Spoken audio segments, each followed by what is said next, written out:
Talk About with John Twig is brought to you in part by Brian Shaw with Mackey Research Capital in Campbell River, offering portfolio management, investment planning, and insurance products.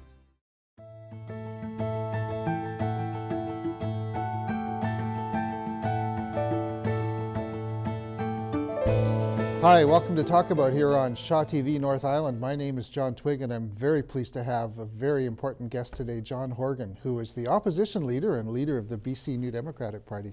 John, thanks for doing this. Good to be here, John. Short notice, and it's between events, and you know, I got to give you a compliment too for doing this with me, because we've known each other for a while and I'm one of his tougher critics. So the election's a year away, and you're out and about. You had a good event at the seniors. My first question is, and I tipped him on it, what is the worst problem you'd like to fix if you were Premier? If I were Premier, the first thing I would want to do is focus on the public education system. I believe, you know, people often say, well, if you don't have a kid in the system or a grandkid in the system, it's really not important to you. I fundamentally disagree with that. I believe if we don't invest in our public education system, our economy lapses as a result. So first order of business for me, and I was just in the Comox Valley, not the Cowichan Valley, the Comox Valley, talking to parents at one of the schools that had been slated for closure, Puntledge Elementary. Right. And the fact that parents have to remain vigilant to protect the institutions that their kids go to seems to me to be counterproductive, to say the least, and we need to fix that. Yeah, the province seems to be able to find money for things it wants to find money for, but why is it shortchanging the schools right now? It's inexplicable to me, you know, and some people go back and say, well, Christy Clark, now Premier, had been the education minister when the contracts were ripped up, collective agreements were violated, and new formulas were brought in to fund the system, and she's just going to stick fast to that come hell or high water. Yeah. I think reasonable governments, and certainly a government that's been in power for a decade and a half like this one, would want to reassess and take stock of their policies and make change. And her father was a teacher too, so, you know, like... Why the hate on for public education? And is it the teachers union, I bet? Well, that could be part of it. There was certainly a lot of brinkmanship during the last labor dispute between the government and the teachers union. But I firmly believe that the public came and supported teachers in 2014. The government thought they would come and stand up against the teachers. They did the exact opposite. They stood with the teachers. And I think they didn't anticipate that, and that changes the game in my view. Yeah. Now, isn't there a lawsuit too that's going all the way to the Supreme Court of Canada? It is in the Supreme Court now. It has not yet been heard, but it started with successful resolutions at the BC Supreme Court for the teachers and appeals by government, the BC Liberals, to the point now that we're heading to the Supreme Court of Canada. Similar case on the Hospital Employees Union, made it all the way to the Supreme Court of Canada, and they found in favor of the union. There's every expectation that the court will find in favor of the teachers union as well, and that's going to be an impact on taxpayers' pockets and an impact on education. Do you think they're going to try and defer it until after the election in May next year? Well, the court won't be governed by political contingencies. The province will perhaps delay their submissions. Yes. But I find, you know, we've just, I don't know if we're going to get to it today, there's just charges laid after a 3-year investigation by a special prosecutor into the quick wins scandal that bedeviled the government before the last election. It took 3 years to lay charges. So the wheels of justice move slowly, John. I think if you're in the system, that can sometimes be a benefit to you, and if you want to see some rapid resolution to these legal challenges, you want finality and you want quick justice. But it's been my experience now over a decade in the legislature that one thing that doesn't move quickly is our court system. Well, actually earlier today I saw a case where there was a 15-year lawsuit, and the government finally settled, but it was provided they didn't admit liability. Yeah. Was that on the water issue by any chance? No, it was another issue. Because there was a water sale issue. That was 20 years in court. Yes, actually it happens to be a friend of mine. Yeah, well, there you go. Rain Coast Water. Yeah. Yeah, 30 years ago, and then the litigation was 20 years. Yeah.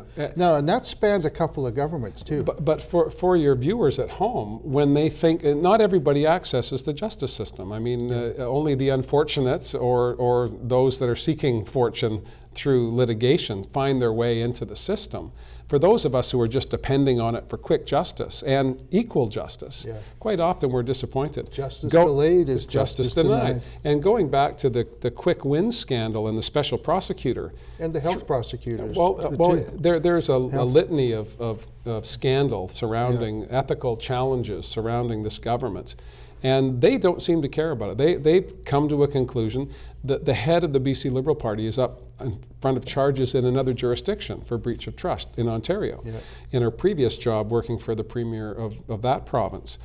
That strikes me as a serious bit of business, but not according to the BC Liberal. She's back in her position running the party, and no one blinked an eye. I don't find that acceptable, but they seem to. Okay. Now, in terms of fixing education, what about fixing the structure of our politics? Do you have any thoughts there? Well, that's a broad question. There's a couple of things that I support now that I didn't necessarily support in the past. First is getting big money out of politics. What we've seen over the past number of years is the BC Liberal Party has taken fundraising to a fine art, and they outraise the NDP about $4 to every one that we raise. We raise about 82%, according to last year's disclosures. 82% of our money comes from individuals, small donations under $250. The rest comes from unions, about 12%. This notion that big unions run the NDP, big unions do give money to the NDP, but not to the extent that the public is led to believe. Corporations give about 5% to us, about 70% to the BC Liberals. We need to get union and corporate money out of politics. That will change the discourse. It'll change how we campaign. It'll have an impact on the media because they won't be able to sell ads because no one will be able to afford them on television and in the print if it still exists. But I think big money is a big problem. I also think our electoral system is broken. Well, this is proportional representation and the structure. Actually, one of the things I wanted to canvass was holding the election in May. There's a lot of talk that it should be in the fall. How do you feel about that? Well, I want the election as quick as possible for my purposes as leader of opposition.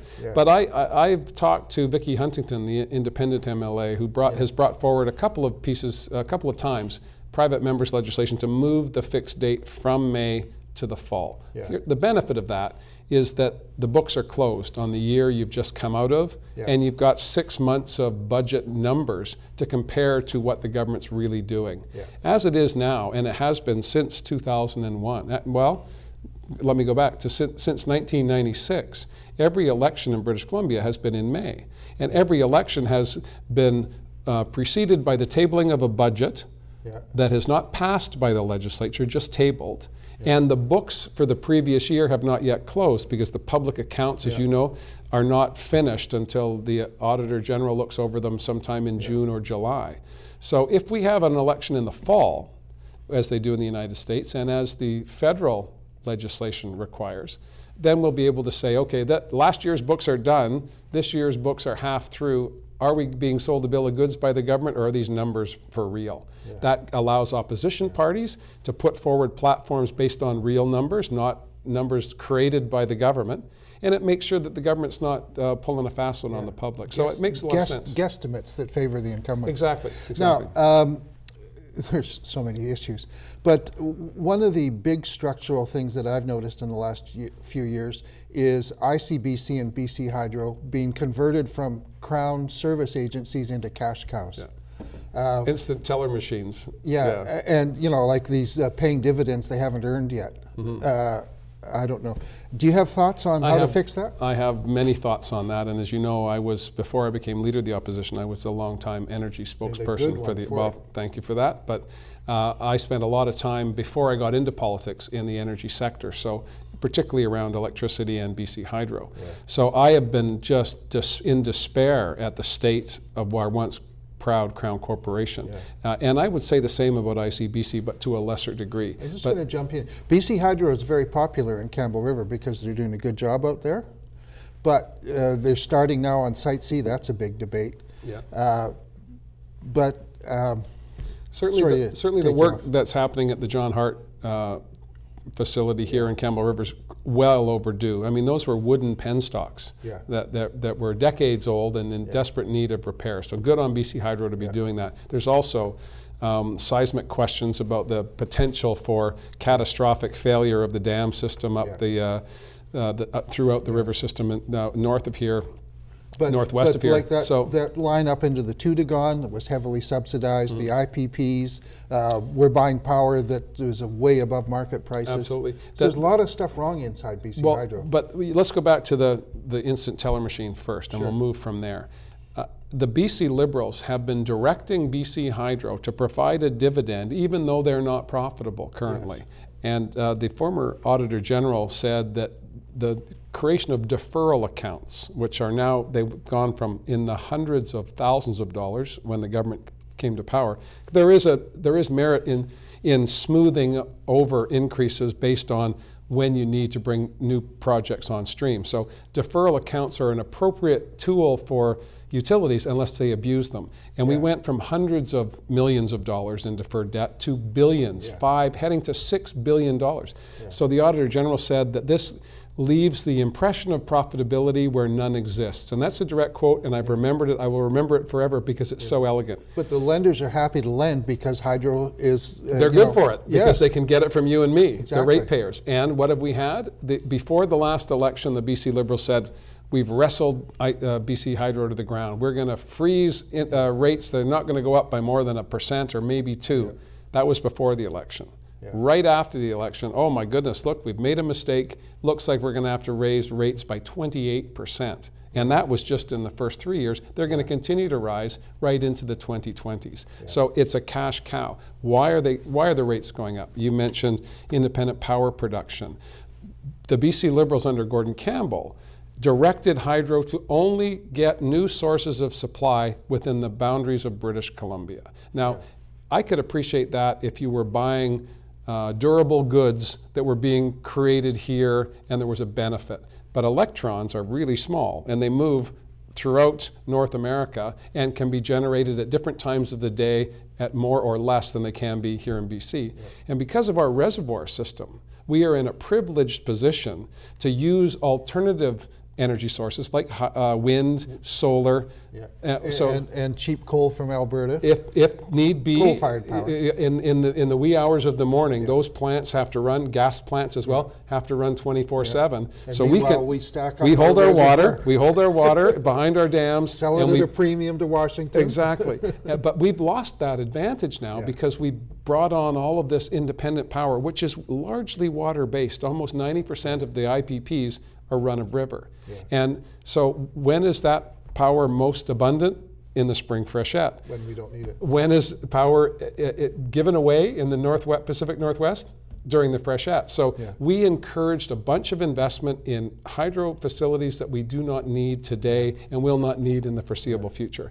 We paid somewhere between $80 and $100 a megawatt hour for that power. And over the past decade, according to budget documents created by the BC Liberals, the average price of electricity has been about $35. It's been flat. I could do hydro for 30 minutes alone. And so could I, and that's the problem. We should move on. ICBC is very upsetting to me because they've lost their ethos.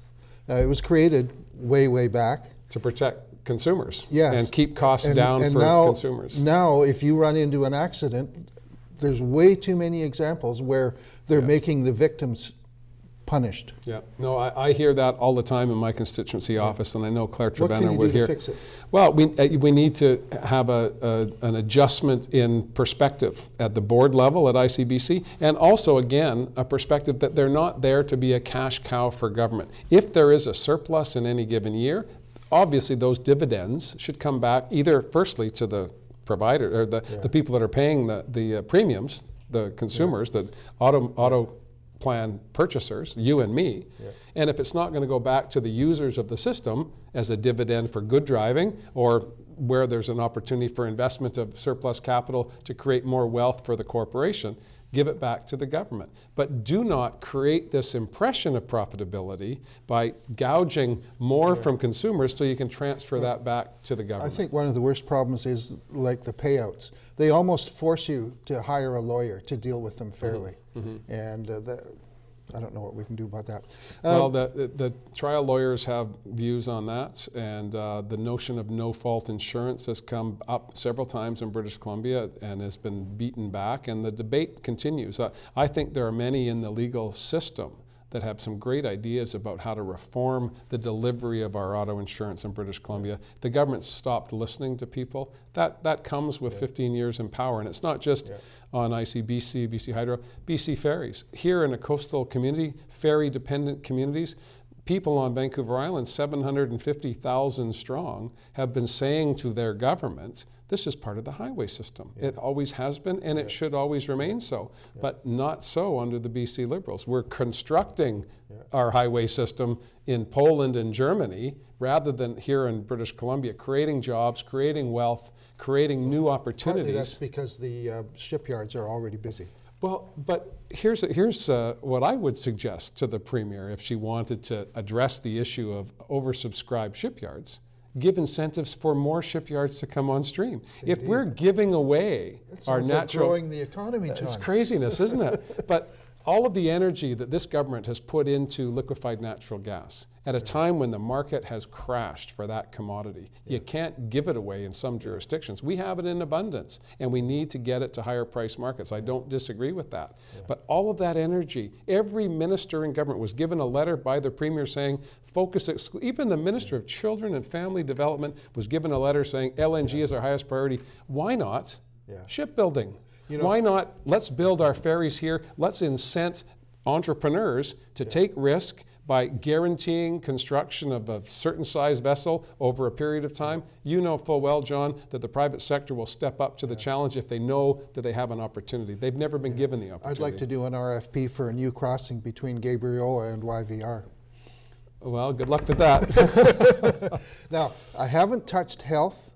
He was at the senior center earlier today, and health came up quite a bit. I haven't touched the tent city and so many social issues, the children's advocate and all that. But I think given that it's 1 year from the next election, let's focus on, how's the party doing? How are you doing in terms of being strong in the next election? Well, I'm doing my level best to be in every corner of the province as many times as I can between now and Election Day. I've been leader of the NDP for 2 years now, and I've been on the road almost nonstop through that time. I'm in Victoria, of course, when the legislature's sitting. I believe that's important. The Premier comes once a week sometimes, was not here the last week at all. And so I have to pick my spots. If I don't show up, all of a sudden it's news. Where's the leader of the opposition? The Premier can have business away, and that's fair game. I'm good with that, but I'm tied down to the legislature without my opposite number there. You opened yourself up for this one, pal. Why did you let the Premier's estimates go after only 3 hours? Do you want to know why? Well, because it was supposed to. This is what happened. I was watching. Well, the estimates are always the last week. They have been for as long as I've been in the legislature with the Premier. The last 2 days, the Wednesday and the Thursday. The Premier's office approached us and said, we can't be here on those days. Will you move them to the week before? She wanted to go down to Ottawa and politic. Whatever her reasons were whatever her reasons were her reasons. But we agreed. We didn't want to be obstructionist. She's the Premier of British Columbia. She has responsibilities on behalf of all of us, and I didn't want to get in the way of that. But I was not prepared to completely adjust my schedule. I had commitments on the Thursday with mayors and councillors from all of the regional districts and governments in the Lower Mainland, the most populous area of the province, the area that I need to be best known in. So I made a decision that I would debate the Premier on the day that I had, which was the Wednesday, and then on the Thursday I was going to meet my obligations outside of Victoria. Now, she wasn't giving good answers to the questions you did have. She was puck-ragging. Exactly. Well, she was politicking. I was asking her legitimate questions about public policies, which is my responsibility, and in a even an imperfect world, you would expect the Premier to stand up and at least remotely answer the questions rather than say, oh, you're against everything. Well, that's nonsense. So it had nothing to do with cutting Andrew Weaver off of his chance? Mr. Weaver has a high opinion of himself, and I imagine he'll keep doing that. I had no idea. He didn't ask any questions the year before. He didn't ask any questions the year before that. Well, in the 3 times I've been leader of the opposition, he had not been there. He wasn't in the House at the time. So the Premier stood to end the debate for the day, and I said, I'm not here tomorrow. So do what you like. And traditionally, John, it's been leader to leader. There have been times, Vicky Huntington had approached me last year and said, I'd like to ask some questions. I said, sure, fire away.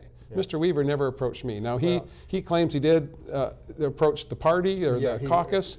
I don't know anything about that. Well, so that's what happened. There you go. As you know, I covered the legislature for quite a while, and it's Mr. Weaver's fault for not being there at adjournment. That's right. And it's, it's a tough world. But I had no knowledge that he wanted to be there. He had not asked me, and nor had he been there the previous years. So that became quite a mountain out of what was a molehill in my world. I was doing her a favor, and I turned out to be the jerk. It's kind of like Justin Trudeau marching in and bullying MPs, and all of a sudden he's a hero and he's being hard done by, and those MPs are the jerks. So I don't know. Life's tough sometimes. Speaking about life tough, Rachel Notley. You probably knew her quite well because she was on staff. I do know Rachel quite well, and I can't Alberta tell you Premier how, for those that don't know. I can't tell you how impressed I am with the work that she's been doing under extremely difficult circumstances. Everyone's been watching with some horror and concern the fires in Fort McMurray, the commodity prices, the decline in oil means a profound impact on the Alberta economy. They have not diversified to the extent that we have in BC. We've moved away from our dependence on forestry, mining, and natural resource extraction. The Alberta economy has not. But she's been on the job 1 year, and boy, I tell you, it's less than a year, isn't it? Well, May 5th, so it's just a year. But I tell you, you measure someone's character by how they address adversity, and I think that even the most fierce of partisans would have to give absolute credit to how Rachel has conducted herself as Premier. I'm very proud of her. So is she running it or Brian Topp? Oh, she's running it, without any doubt in my mind. She's one tough cookie, and she is going to drive hard for the entire mandate. And I met her father. Grant Notley. Grant Notley, yes. Dave Barrett and Grant Notley were friends and fellow travelers. So anyway, I had a little chat with Rachel in the hallway years ago. But she's very impressive. I think she's doing a great job. But it's tough. It's a tough province to govern. And the first change in government in 50 years. That's 50 years of conservative government abruptly stopped. Polar opposite, 180 degrees. And a small of stature woman. Tough as nails, is showing them what a different political approach can look like. I got a dozen more questions easily. We don't have the time for them all. But what I often do is ask the guest, is there something I didn't ask you'd like to say? What kind of messages?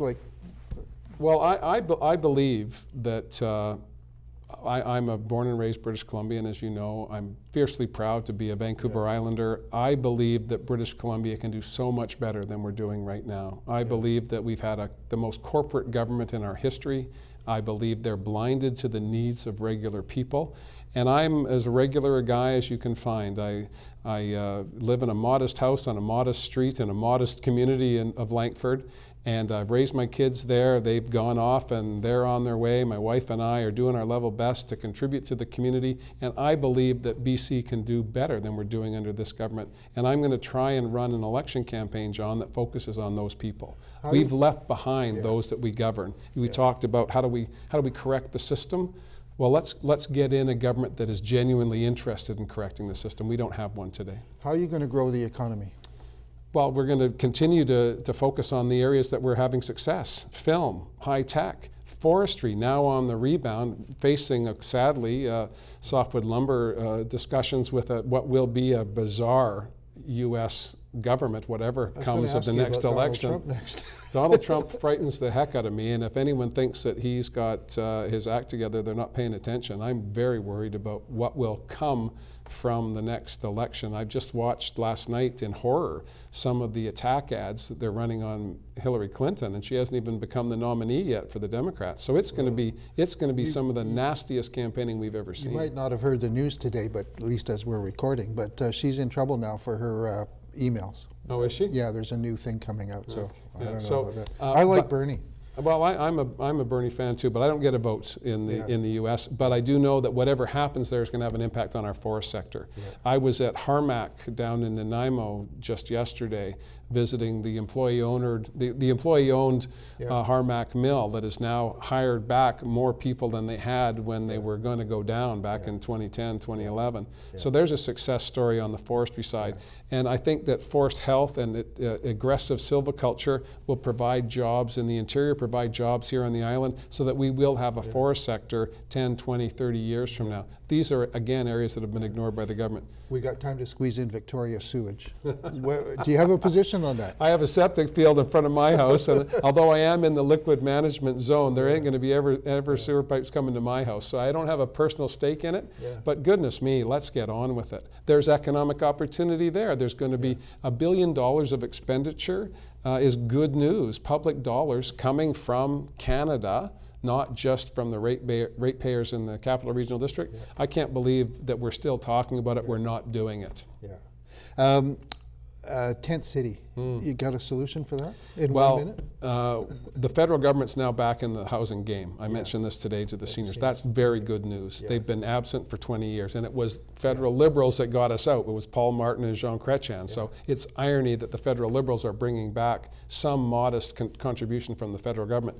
But if we match those dollars at the provincial level and we address addictions and mental health issues, which are the root cause of homelessness in the case of this tent city, then I think we're back on the right track. Actually, the hospitals dumping people out onto the streets is a really serious. And you know, I talk anyway, and he does too, about growing the economy. Retrofitting houses for energy is good, but how about more affordable housing too? Well, we got two issues there. The retrofitting creates jobs everywhere. It reduces our need for new sources of supply, which saves us money over the long term. We can start to knock back these deferred debts at BC Hydro. But we're getting the signal. Are we done? Well, no, you want to finish off about affordable housing? Well, again, if the federal government's in play, we triple the amount of money available, but when we put municipal, provincial and federal money together. And how do we deal with affordability in the Lower Mainland? Transit, and more transit. You build density around those transportation nodes. The developers are quite happy to do it. If they can move people back and forth using public transit, people are going to afford to live there, and the economy will prosper in the dynamo of our economy, the Lower Mainland. Well, there's talk about with John Horgan. Thank you very much for doing this. It's a pleasure. Thank you, Laura, Valerie, and Chaz and Gord, and thank you, Shaw, for doing this. Watch it on YouTube. We have a YouTube channel. Cool.